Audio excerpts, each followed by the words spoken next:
I don't want to go back to America to do something for us. This sounds like threatening. Is divorce in the cards? It depends on him. I am at my breaking point, and Sumit needs to stand up and do something. She didn't raise her voice. She didn't storm off. And somehow, that made the moment hit even harder. Jenny sat there looking completely drained, saying she was at her breaking point, while Sumit sat beside her, still clinging to the same answer he's been giving forever. Stay with the parents. Don't upset the family. End of discussion. Because this wasn't a normal disagreement anymore. This felt like a marriage hanging by a thread. One partner emotionally exhausted, the other emotionally stuck. And the question hanging in the air was brutal. Was this the moment their love story quietly started collapsing? Something about this scene felt different, and you could feel it instantly. You could see it in Jenny's face. Not anger, not drama, fatigue, the kind that builds after repeating the same plea again and again until the words lose energy. She wasn't asking for luxury. She wasn't demanding some fantasy lifestyle. She wanted space, privacy, a sense of normal married life. Instead, she described days spent mostly alone, confined to a room, avoiding tension in a house that never fully felt like hers. That detail matters more than people think. Isolation changes everything. When someone starts withdrawing, staying in one room, limiting interaction, that's not attitude. That's a coping mechanism. And once that pattern sets in, it starts bleeding into the relationship itself, which explains the next uncomfortable truth they admitted on camera. Their intimacy had basically disappeared. And that revelation shifted the emotional temperature fast. Now pause for a second and think about the chain reaction here. No privacy, constant family presence, emotional discomfort, physical distance. It's not complicated math. Environment affects mood. Mood affects connection. Connection affects the marriage. Yet Sumit looked genuinely confused about why their physical relationship had taken such a hit. That disconnect was jarring. Because Jenny's misery wasn't subtle. She openly said she hated living there. She looked suffocated by the situation. Meanwhile, Sumit acknowledged something critical. When they lived alone before, they were happier. He said it himself. And then, he still refused to move. That contradiction is where things started getting painfully tense. On one hand, he understands the problem. On the other, he refuses the solution. Not because he doubts Jenny's feelings, but because his parents' expectations sit at the center of every decision. He explained it in cultural terms. Parents equal to God. Lifelong conditioning. Deep-rooted duty. And honestly, this is where the situation becomes complicated rather than simple. Because from his perspective, moving out isn't just a housing change. It feels like betrayal, like disrespect, like abandoning the people who raised him. From Jenny's perspective, though, staying feels like erasing herself inside the marriage. Two realities, both emotionally valid, completely incompatible. And that's what made this episode so heavy. Nobody was screaming. Nobody was flipping tables. Yet the emotional distance between them felt massive. Jenny talking about survival. Sumit talking about obligation. Neither fully stepping into the other's world. Then came the line that landed like a quiet ultimatum. She didn't want to return to America. But something had to change. You could almost feel the tension spike when she said it. Because depending on how you hear that statement, it sounds either heartbreaking or threatening. And that ambiguity is exactly what made the moment so gripping. Was Jenny issuing a warning? Or expressing desperation? Was Sumit underestimating the seriousness? Or emotionally paralyzed by guilt? The scene didn't hand us easy answers. It handed us discomfort. And maybe the most unsettling part wasn't what was said. It was what wasn't. No reassurance from Sumit. No concrete plan. No sense that a breakthrough had happened backstage. Only uncertainty. Only pressure. Only a marriage standing at a crossroads where love alone suddenly didn't look like enough. Let's rewind for a second because this tension did not appear out of nowhere.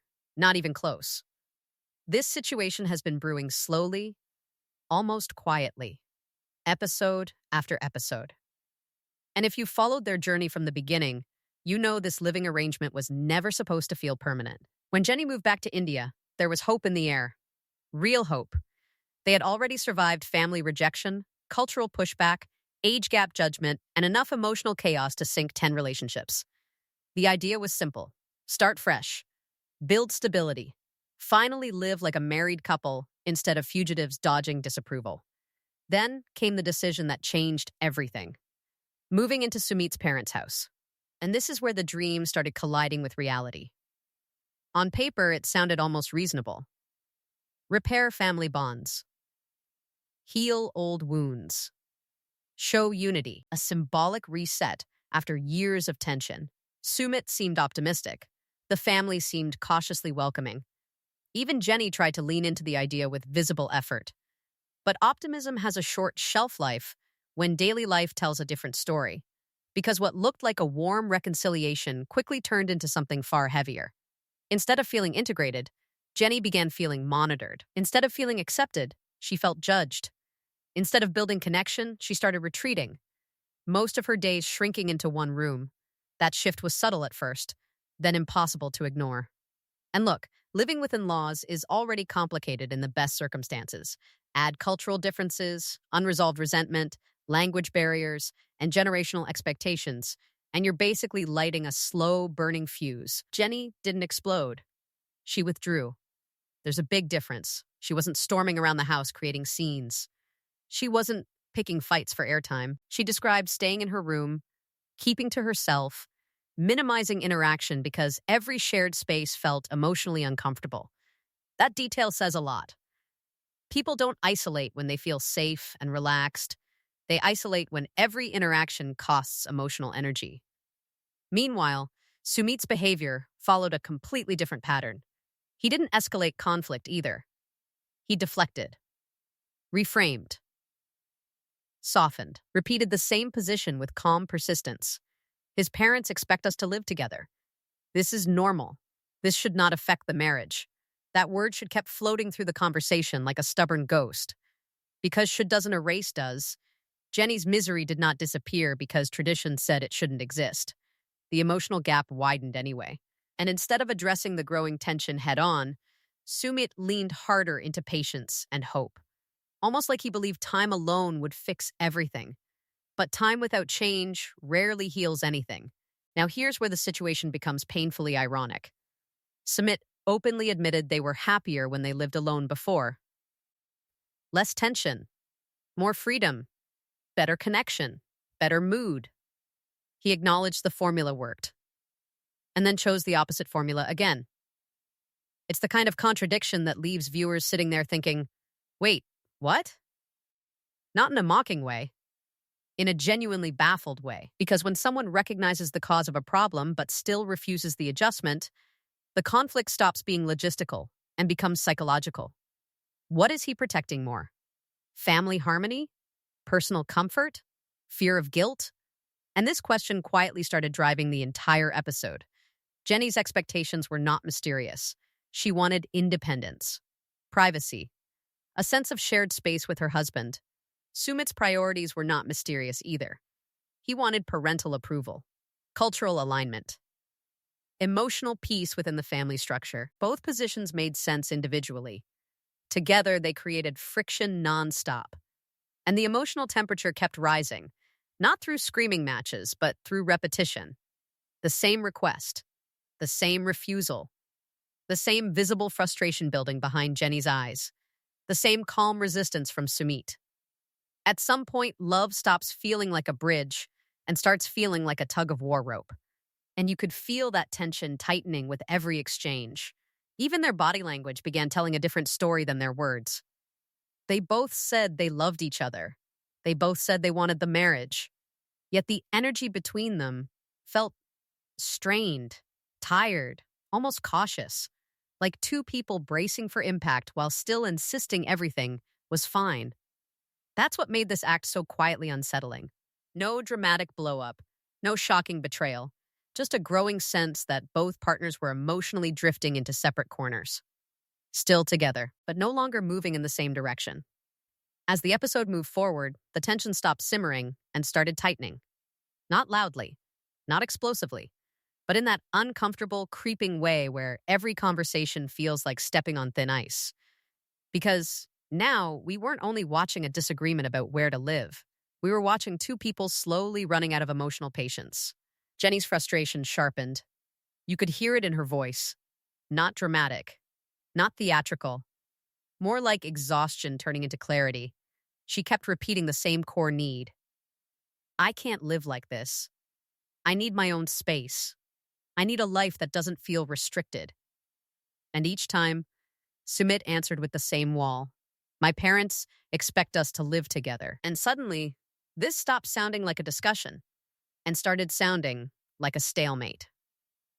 Let's pause here, because this pattern tells a deeper story. When one partner expresses distress and the other responds with a fixed script, something subtle happens. The conversation dies before it even begins. No exploration, no negotiation, no emotional movement. Which raises a difficult question. Was Sumit trying to preserve peace or avoiding a choice he knew would upset someone? Because neutrality often looks calm, but feels devastating to the person waiting for change.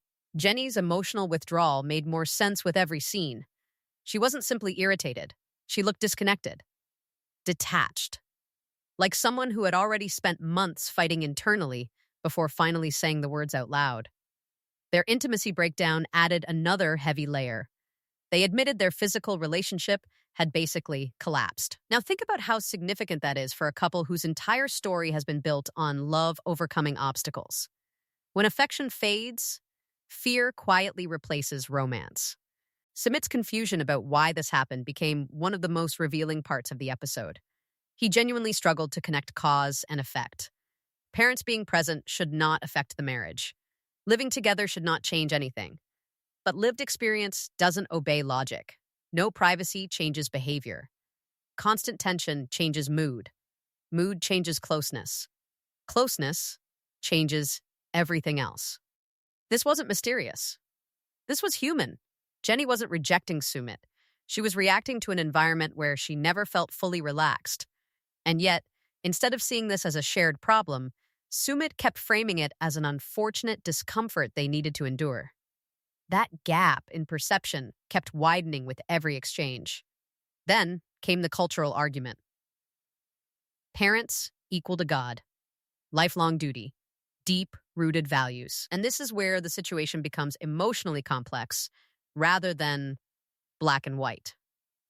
Because Sumit wasn't being casually stubborn. He was expressing something he genuinely believes. A value system built over decades. A fear of causing pain. A sense of responsibility tied directly to identity.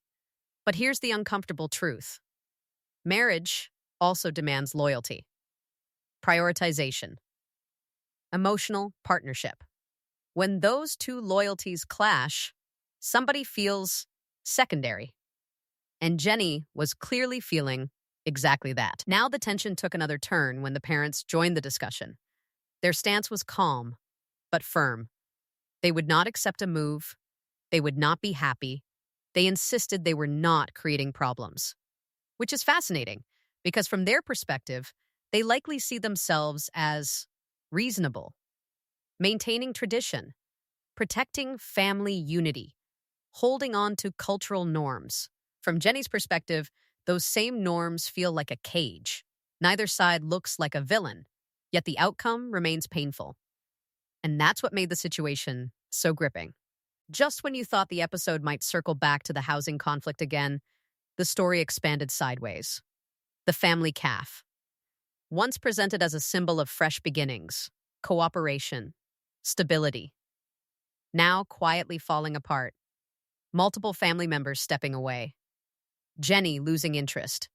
Enthusiasm evaporating. The dream fading under the weight of reality. Suddenly, this wasn't only about where they lived. It was about the slow collapse of shared projects, shared motivation, shared energy. Dreams don't die dramatically most of the time. They erode. And watching that erosion hit differently. Then came the friend conflict, and the emotional temperature spiked fast. Accusations, misunderstandings, claims about who said what regarding work and social life. Roit suggesting Jenny restricted Sumit, Jenny pushing back hard. This wasn't playful tension. This was reputation tension. Because now Jenny wasn't only fighting for independence. She was confronting the possibility that her name had been used as an excuse, which triggered one of the sharpest emotional beats in the episode. Why did you lie to him? That question landed heavy, because trust issues cut deeper than housing issues. Sumit's explanation felt shaky. A misunderstanding. Not about work, about going out, about drinking. And suddenly the narrative shifted again. Now we're dealing with freedom, control, perception, personal habits. Jenny painted a picture of Sumit drinking too much, losing control, embarrassing situations. Roit dismissed the claim. They hadn't gone out in ages. So who's right? Hard to say. But the damage wasn't about facts alone. It was about credibility. And credibility cracks change how every past scene gets reinterpreted. By the time this act approached its end, resolution felt nowhere in sight. No agreement. No breakthrough. No visible compromise forming. Only layered tension stacking on top of older tension. Love still present. Stability increasingly uncertain. And the most unsettling part? Both still insisting they wanted the marriage. Once the dust from those conversations settled, something interesting happened outside the episode itself. The audience split. Hard. Because this storyline didn't trigger a simple good guy versus bad guy reaction. It triggered debate. Perspective wars. People watching the same scenes and walking away with completely different conclusions. Scroll through social media, and you'll see three clear camps forming almost instantly. Team Jenny, Team Sumit, Team Culture. And the comment sections turned into a battlefield of interpretations. Team Jenny viewers focused on emotional survival. They saw a woman who relocated across the world, gave up stability, and now spends most of her days feeling isolated inside a house, where she never feels fully comfortable. Their argument feels straightforward. Marriage means partnership. Partnership means prioritizing your spouse. Wanting privacy and independence isn't selfish. It's basic. From this angle, Jenny isn't issuing threats. She's expressing limits. Then comes Team Sumit, and their take is just as passionate. They see a man trapped between love and lifelong duty. Someone raised in a culture where parents are central, not optional. Where moving out doesn't feel like independence, but abandonment. Their defense sounds like this. Why marry into a traditional family if you refuse traditional living? Why expect him to undo decades of conditioning overnight? From this angle, Sumit isn't cruel. He's conflicted. Same scenes, opposite empathy. And then there's team culture, which frames the entire conflict differently. Less about individuals, more about value systems colliding. They argue neither person is wrong. The real problem is incompatibility of expectations. Western marital independence versus collectivist family structure. Personal happiness versus shared duty. Because here's the uncomfortable truth people keep circling back to. Love does not erase cultural friction. It amplifies it. Now, what made this episode resonate so strongly with older viewers especially is how familiar this dilemma feels. Many people have lived some version of this tension, choosing between parents and partner, tradition and autonomy, peacekeeping and boundary setting. There are no easy heroes here, only trade-offs. And trade-offs always cost someone something. But let's pivot back to Jenny and Sumit, because beyond opinions and hashtags, patterns start emerging when you zoom out. Not dramatic patterns. Behavioral ones. Jenny's pattern looks like escalation through exhaustion. She starts hopeful, then frustrated, then emotionally withdrawn, then clear. I can't live like this. Something must change. Her tone isn't explosive. It's weary, which often signals someone reaching a genuine threshold. Sumit's pattern looks like delay through reassurance. He acknowledges tension, admits past happiness when living alone, expresses love, yet circles back to the same immovable position. My parents expect this. I don't want to hurt them. Recognition without action. That's the loop. And loops like this slowly drain relationships. Because when conflict repeats without resolution, both partners begin adjusting internally. One prepares for disappointment, the other normalizes avoidance. Over time, emotional distance grows quietly, even while affection still exists. You could see signs of that distance here. The way conversations stalled, the lack of concrete planning, the visible fatigue in Jenny, the quiet defensiveness in Sumit. No screaming, no theatrics. Yet the connection felt strained. Then comes the hardest question of all. What happens when love and lifestyle stop aligning? Because saying I love you is one thing. Building a daily life both people can tolerate is another. And marriage lives in the daily space, not the sentimental one. Jenny seems to be asking for change tied to well-being. Space, independence, a sense of control over her environment. Sumit seems to be protecting emotional security tied to family approval and cultural identity, both protecting something fundamental, which explains why neither is bending. And that's what made this stage of their story feel so precarious. Not because of explosive drama, but because of emotional gridlock. When two people stay stuck defending equally important needs, the relationship stops moving forward and starts hovering over a cliff edge. Nobody jumps. Nobody steps back. Everyone waits. And waiting, in situations like this, often becomes its own silent decision. By the end of the episode, nothing had exploded. No dramatic walkout, no screaming match, no final decision. And somehow, that felt heavier than any meltdown ever could. Because what we were left with wasn't resolution. It was emotional truth. Two people still saying they love each other. Two people no longer living in emotional sync. Jenny looked done fighting the same battle. Not done loving, done begging. There's a difference. Her words carried the weight of someone who has repeated a need so many times that exhaustion has replaced anger. I'm at my breaking point. I can't live like this anymore. That line didn't feel like reality TV drama. It felt like a boundary finally spoken out loud. And boundaries change the energy of a marriage instantly. Sumit, on the other hand, didn't look indifferent. He looked stuck, torn between preserving peace with his parents and preventing distance with his wife. But being stuck is not neutral. In relationships, inaction quietly becomes action. Delay becomes decision. Silence becomes an answer nobody wanted to hear. And this is where the emotional contradiction of their story sits. Love still visible. Alignment increasingly absent, because love alone doesn't solve lifestyle deadlocks. Not when daily reality keeps producing the same pain points. Not when one partner feels emotionally suffocated and the other feels morally obligated. Not when compromise feels like betrayal to both sides. Jenny isn't asking for a new dream.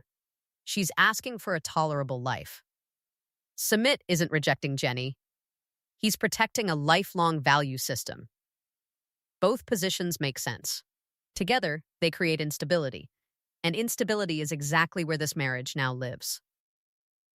What made this ending so unsettling is how fragile everything suddenly felt.